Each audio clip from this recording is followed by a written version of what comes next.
여러분 안녕하십니까? 요즘 저희들이 원광의 사상적 기여라고 하는 주제로 말씀드리고 있습니다. 원광법사라고 부르는 분은 우리들에겐 세속오개의 스승으로 널리 알려져 있지만은 사실은 많은 학자들이 한국 철학의 진정한 효시는 원광법사다 이렇게 보는 분들이 많습니다.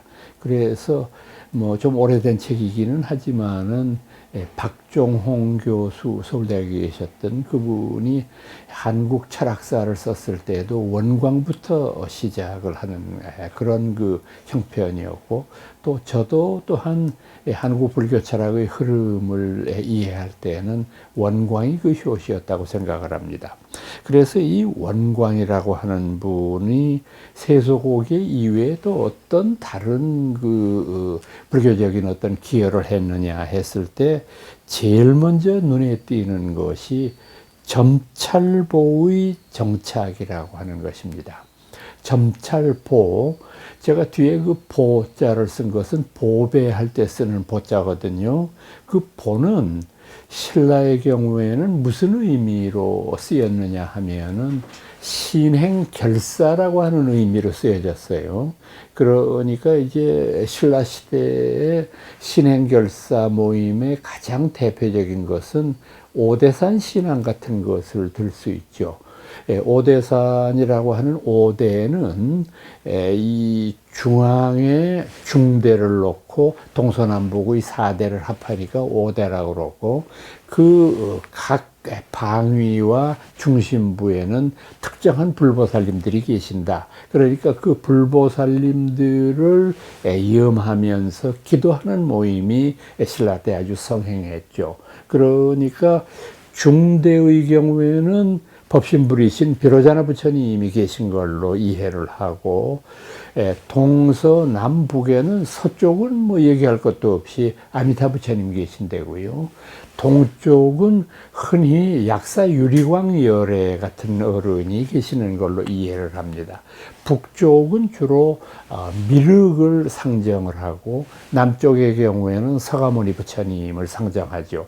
그래서 이제 모든 불자들이 특정한 날짜를 정해서 기도 여행을 떠나서 오늘은 중대에 간다, 또 다른 다음 달 모임에는 서대를 간다, 이런 식으로 해서 모이는 모임을 보라고 불렀는데, 점찰보이기 때문에 점찰이라고 하는 것을 주제로 하는 신행결사 모임이죠.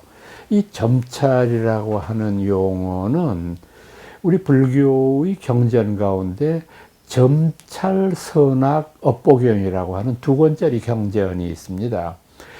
그 제목에서 가르치고 있는 대로 점을 쳐서 과거 선악의 업보를 관찰한다, 이런 뜻이에요.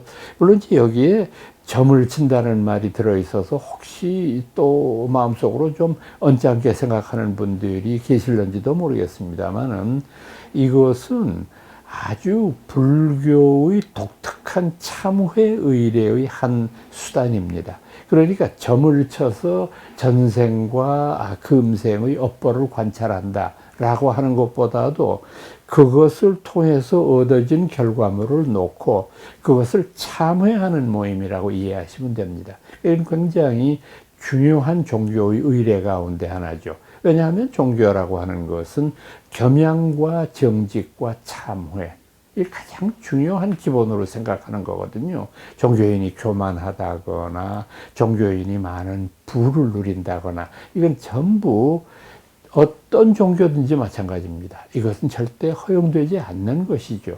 그래서 오죽해 이웃 종교인 기독교 같은 데 보면은 부자가 천국에 들어가기는 낙타가 바늘구멍으로 들어가는 것보다 더 어렵다, 심지어 그런 표현까지 있을 정도 아닙니까?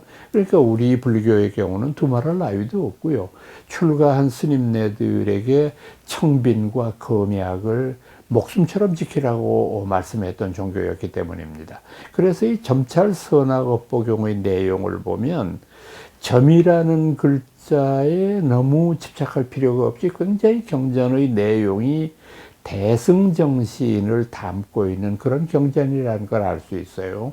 우선 점찰 선악업보경에 의해서 점을 치는 순서를 이렇게 보면은 보리수 나무 가지라든지 아니면 조금 튼실한 다른 나무 가지라도 상관없습니다. 그것을 나무 가지를 5토막을 내고 난 다음에 5토막의 안쪽은 깎아서 편편하게 만들고 그 다음에 윗부분을 그냥 그대로 놔둡니다. 이렇게 해서 제일 먼저 5개에는 살도 음망주라고 하는 우리의 5개를 써놨습니다. 그래서 그 5개 가오를 이제 전생에 내가 어떤 업을 지었느냐를 알기 위해서는 허공을 향해서 던지면 그 중에서 엎어져 나오는 것도 있고 뒤집어서 나오는 것도 있지 않겠습니까? 만약에 뒤집어서 나오는 것 중에 살도가 나왔다. 그러면 나는 전생에 살생을 많이 하고 도적질도 했구나 하는 것을 느낄 수 있고, 또 다음번 2번째 던졌을 때는 주하고 망이 나온다면 내가 망령된 말도 많이 했고 술을 많이 마셔서 실수도 했구나 하는 것을 느끼게 되는 거죠. 이제 이렇게 하고 난 다음에 그 쓰여진 어떤 죄목을 보고서 그것을 부처님 전에 참회하는 모임입니다. 여러분들 벌써 마음속으로 느끼셨겠지만은 우리나라의 윷놀이가 여기에서 온 거죠. 그러니까 유치라고 하는 놀이, 우리가 대개 명절 때 지금도 가정에서 그냥 쓰는 것인데, 그것이 바로 이 점찰법회를 보는 과정에서 우리의 민간신앙으로 정착한 겁니다. 자, 그러다가 보니까 이 참회법회를 원광법사가 주도하게 되니까 당시의 초기 신라불교에 있어서 불교가 가지고 있는 위대한 교리 체계라든지 불교가 가지고 있는 그런 훌륭한 점보다도 오히려 불교를 믿고 내가 전생의 업보를 청산한다라고 하는 것이 신자들한테는 안도감을 주고, 또 원광법사의 입장에서 보면 신라사회가 전반적으로 윤리적인 성찰을 하게 된다고 하는 중요한 의미를 지니게 되죠.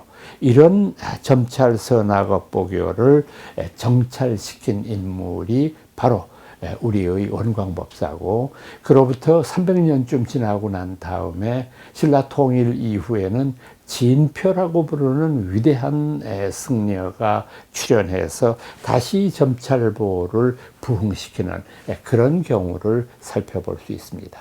오늘은 여러분들께 점찰보라고 하는 주제로 말씀드렸습니다. 저는 다음 시간에 다시 찾아오도록 하겠습니다. 여러분 안녕히 계십시오.